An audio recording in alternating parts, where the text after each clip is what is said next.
C'est historique, hein, ces images de Nicolas Sarkozy tout à l'heure qui est entré à bord de sa voiture qui est entrée à la prison de la santé. Il sera donc écarté pendant un temps du monde des affaires, le monde des affaires qui ne l'a pas lâché, Christophe Dansette. C'est exactement l'indice de confiance du monde des affaires. Il reste assez important aux côtés de Nicolas Sarkozy, qui s'était reconverti depuis quelques années en conférencier, en conseiller d'entreprise et d'État d'ailleurs aussi, puisqu'il avait l'écoute de certains pays, le Qatar, ou même il faisait beaucoup de conférences à Londres ou à New York. Et finalement, il y a assez peu d'entreprises qui conseillaient, qui l'ont lâché. On peut citer Barrière ou encore Corsair qui l'avaient lâché au moment du procès de l'affaire libyenne.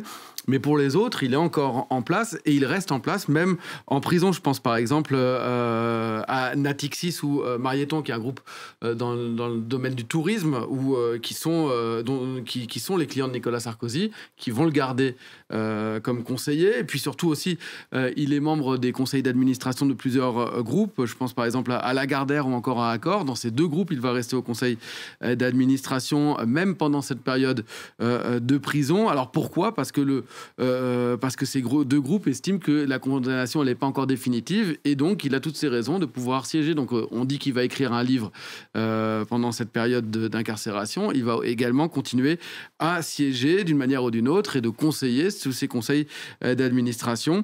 Et donc c'est quand même assez marquant que ces milieux d'affaires n'ont pas rompu leur confiance avec Nicolas Sarkozy.